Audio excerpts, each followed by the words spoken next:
Today's webinar is all about modernisation, which is something that's talked about a great deal in China today, but which is not a concept that's really discussed very much in the West. Is it something that's worth talking about? Is it something that's worth pursuing? For China and for other developing countries, what modernisation means is higher living standards for the masses of the people. Modernised industry, greater productivity, modern communication methods, transport systems, energy systems, healthcare strategies, and so on, add up to the possibility of providing a healthy, meaningful, and dignified life to every human being. That means every single person having reliable access to nutritious food, to good quality housing, to guaranteed education and healthcare, to modern energy, to clean running water, and to a vibrant cultural, social, intellectual, and working life. So when we talk about modernisation, we're essentially talking about attending to people's basic human rights. It's called modernisation because it involves leveraging developments in science and technology. It means adapting to the latest, the most advanced ideas and techniques for meeting humanity's material and cultural needs. We can broadly think of it as transitioning from developing country status to developed country status, from a predominantly rural society to a predominantly urban society, from a technologically backward society to a technologically advanced society. And the Chinese leadership have been thinking about modernization for a long time. There were attempts in the early decades of the 20th century to develop industry in China, but these were partial and on a small scale.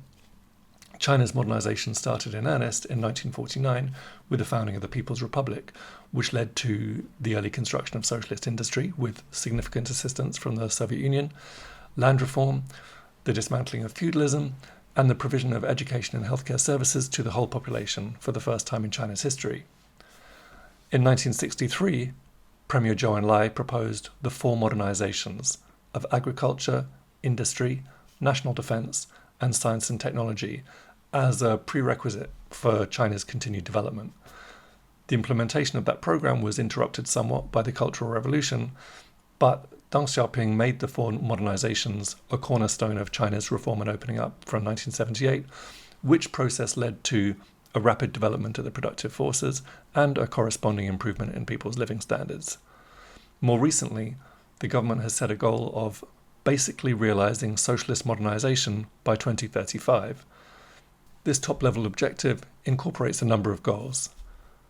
Reaching a per capita GDP on a par with that of the mid-level developed countries such as Spain or the Czech Republic, so approximately double China's current level.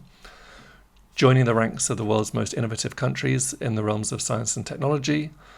Becoming a global leader in education, public health, culture and sport. Substantially growing the middle income group as a proportion of the population.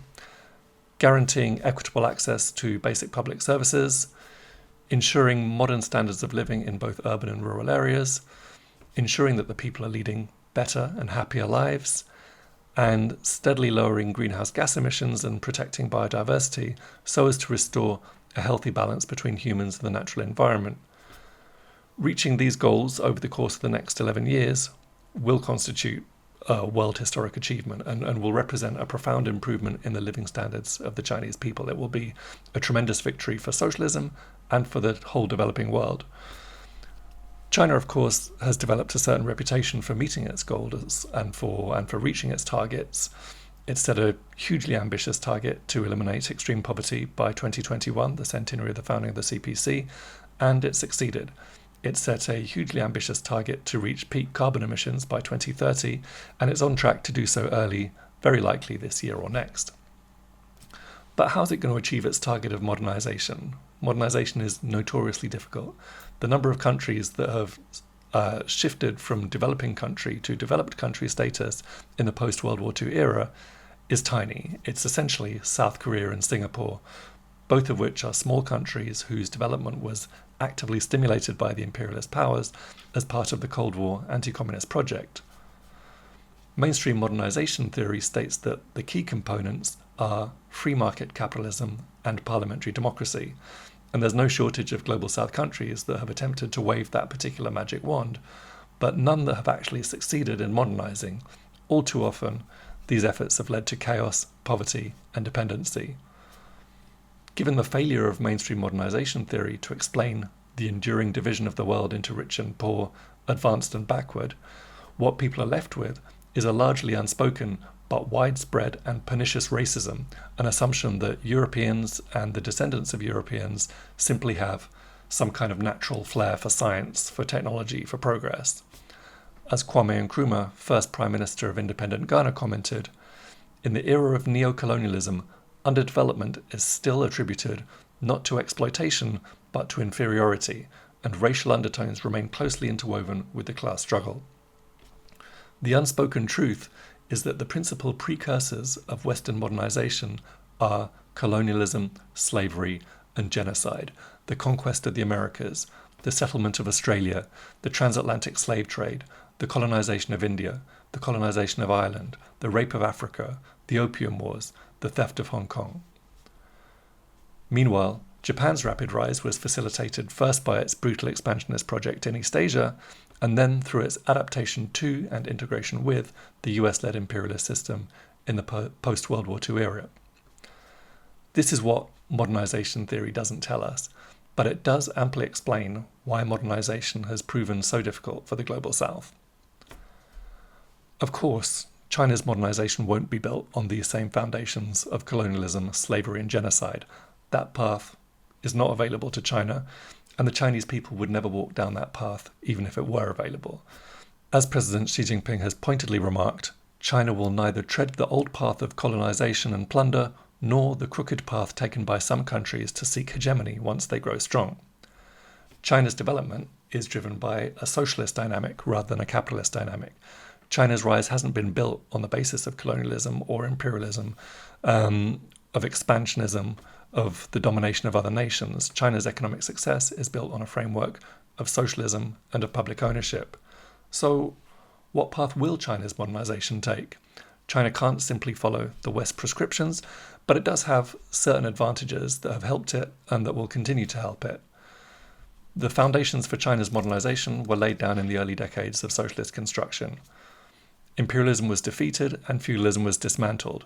Sovereignty was restored, and the Chinese people became the masters of their own destiny, and they exercised that power to break out of underdevelopment, to build an industrial infrastructure, to wipe out illiteracy, to spread education, to spread healthcare throughout the country. These foundations may not sound like much to those of us living in advanced capitalist countries, but in a world where imperialism is still prevalent, there are actually relatively few countries that are truly independent, that are truly sovereign. The other advantage China has in pursuing modernization is its political system, the fact that its development pathway is determined by the government, led by the Communist Party, representing the interests of the working people. In capitalist countries, by definition, the capitalist class is the ruling class. The key decisions determining the fate of the country are taken by that small group of people who own and deploy capital. In China, as in other socialist countries, resources are allocated in accordance with an economic strategy directed towards the present and future well-being of people and planet, as opposed to simply maximizing short-term profits. As Xi Jinping puts it, our greatest strength lies in our socialist system, which enables us to pool resources in a major mission. This is the key to our success. Of course, that's also what enabled the first 3 decades of socialist construction, which laid the basis for today's pursuit of modernization. And that's a useful reminder that there's no great wall between the different phases of China's revolution. Socialist construction, reform and opening up, and the new era with its goal of building a great modern socialist country that's prosperous, strong, democratic, culturally advanced, harmonious and beautiful by the middle of this century. These are distinct phases with their own characteristics, but what underpins all of them is the socialist system, is the location of political power in the people. So China's modernization is a socialist modernization. As such, it's providing crucial evidence that socialism is the best development path. It's confirming the correctness of Marxism, whilst contributing to the evolution and expansion of Marxism. And at the same time, it's undermining bourgeois ideology. It's undermining neoliberal dogma, which is one of the reasons the West is so threatened by China's rise. What China's already achieved is unprecedented and would be impossible in a capitalist system. China's life expectancy has now surpassed that of the US. It's eliminated extreme poverty such that every single person has guaranteed access to food, shelter, clothing, clean running water, modern energy, healthcare, and education.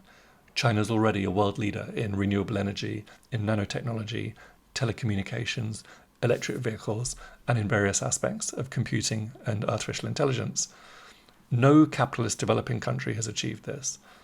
It's worthwhile comparing China's progress with that of India, given that both have a similarly massive population, both won their liberation at around the same time, and both at that time were in a similar state of desperate poverty and backwardness. India has, of course, made important progress since freeing itself from the iron fist of the British Empire, but this progress pales in comparison to China's. India's life expectancy is several years below the global average, whereas China's is several years above the global average. Millions of children in India still don't go to school, and its adult literacy rate is 76%. Hundreds of millions don't have access to clean water or electricity. Tens of millions live in slums. And sad to say, a similar situation prevails across much of the global south. But China's achievements on some levels actually outstrip those of the advanced capitalist countries as well. The fruits of modernization aren't exactly shared very equally in the West. Look at the US, where tens of millions can't afford healthcare, where hundreds of thousands are homeless, where life expectancy for African Americans is 6 years lower than it is for European Americans, where 100,000 people are dying every year from overdosing on opioids. So China's modernization is different from that of the West. It's the modernization of common prosperity for all. And what's more, it's a green modernization. As they call it, the modernization of harmony between humanity and nature. It's a modernization that involves China becoming a global trailblazer in green energy, in biodiversity, in electric transport, in sustainable food production, in forestation, and in pollution reduction. Capitalist modernization has had a disastrous impact on the environment. With just 4% of the global population, the US alone is responsible for 25% of historic greenhouse gas emissions. The simple fact is that humanity literally can't afford for China's modernization to follow that pattern. So not only has China found its own path to modernization that doesn't rely on domination and hegemony, but it's developing a better, a fairer, a greener modernization. And in doing so, it's setting an example for the entire developing world. Currently, the proportion of people that live in high-income countries is 15.8%. Once China crosses that threshold in the coming few years, that proportion is going to more than double to 33.8%. As such, as Xi Jinping has pointed out, China's successful modernization will completely change the international landscape and have a far-reaching impact on humanity. And this is going to comprehensively bury the myth that there's an equal sign between modernization and westernization. What's more, China is sharing the fruits of this process via the Belt and Road Initiative, via the Global Development Initiative, via the Forum on China-Africa Cooperation, and more.